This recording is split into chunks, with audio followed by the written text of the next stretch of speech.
कांप उठे कौरव जब कुरुक्षेत्र की रणभूमि पर युधिष्ठिर को आया गुस्सा। महाभारत की कहानी में ऐसा पहली बार हुआ जब शांत स्वभाव के युधिष्ठिर ने अपना आपा खो दिया।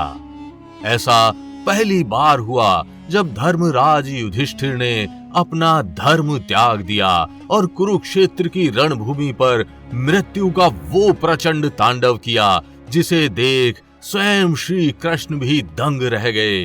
भीमसेन जैसे परम क्रोधी भी शांत हो गए और युधिष्ठिर के इस अवतार को देख कौरवों के पसीने छूट गए।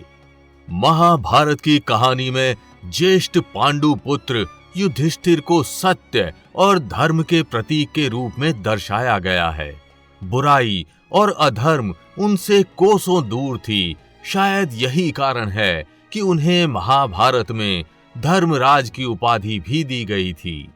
लेकिन आज हम आपको महाभारत युद्ध के 18वें दिन की एक ऐसी कहानी सुनाने जा रहे हैं जब धर्मराज युधिष्ठिर का पारा 7वें आसमान पर पहुंच गया और उन्होंने कुछ ऐसा किया जिसके बारे में कोई सोच भी नहीं सकता था। तो आखिर क्या हुआ था महाभारत के उस आखिरी दिन में और क्या हुआ उस दिन युधिष्ठिर के साथ, जानने के लिए वीडियो को अंत तक जरूर देखिएगा। लेकिन वीडियो शुरू करने से पहले जय श्री कृष्ण कमेंट करना बिल्कुल भी मत भूलिएगा।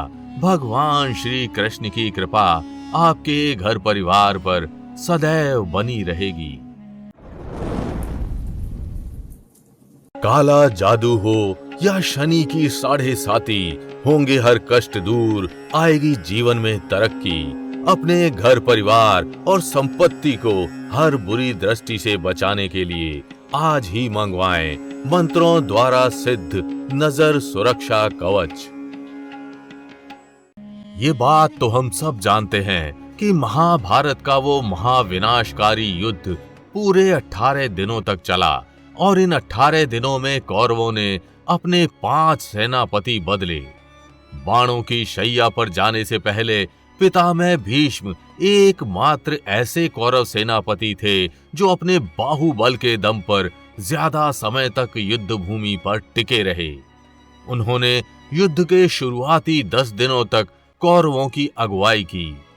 पितामह भीष्म के बाद गुरु द्रोण को कौरवों ने अपना अगला सेनापति बनाया और वे महाभारत युद्ध के 15वें दिन मारे गए। युद्ध के 16वें दिन अंगराज कर्ण कौरवों के अगले सेनापति बने और एक दिन बाद यानी महाभारत युद्ध के 17वें दिन अंगराज कर्ण भी वीर गति को प्राप्त हो गए। पितामह भीष्म, गुरु द्रोण और अंगराज कर्ण तीनों भगवान परशुराम के शिष्य थे तथा ये सर्वश्रेष्ठ योद्धा थे। पूरे कौरव शिविर में उनका स्थान लेने वाला कोई अन्य नहीं था।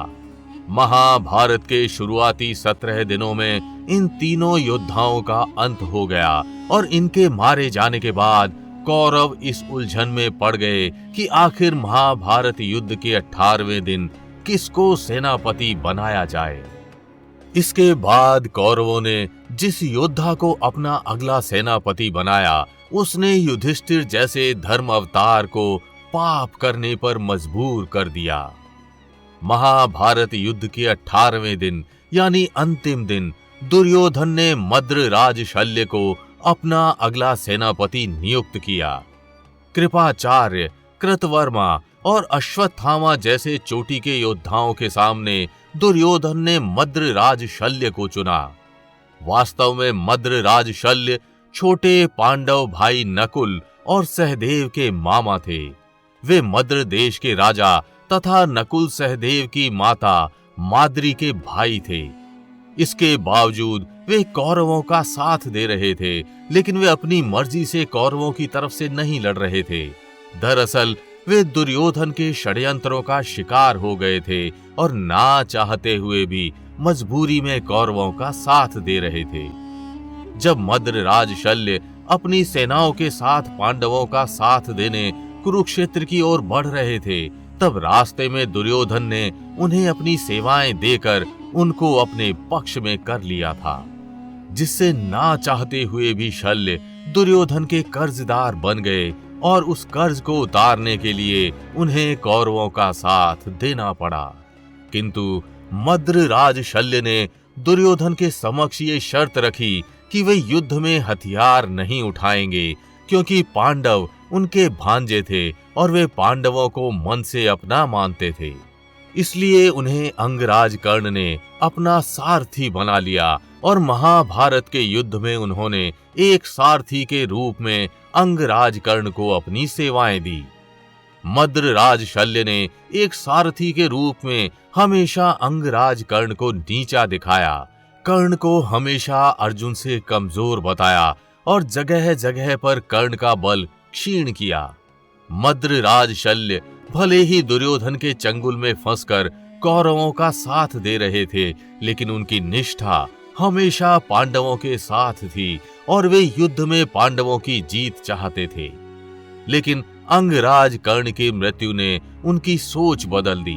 अंगराज कर्ण किस प्रकार अपनी युद्ध विद्या भूले, कैसे उनके रथ का पहिया धरती में समा गया और कैसे अर्जुन ने पहिया निकालते हुए निहत्थे कर्ण का वध कर दिया, ये सब मद्रराज शल्य ने सारथी के रूप में अपनी आंखों से देखा। उन्हें कर्ण पर दया आ गई और उन्होंने दुर्योधन को स्वयं को अगला सेनापति बनाने को कहा। यही कारण था कि कृपाचार्य, कृतवर्मा और अश्वत्थामा जैसे योद्धाओं के बावजूद दुर्योधन ने मद्रराज शल्य को अपना अगला सेनापति बनाया। महाभारत युद्ध के आखिरी दिन मद्रराज शल्य एक सेनापति के रूप में युद्ध भूमि पर आए और उन्होंने पांडवों में हाहाकार मचा दिया।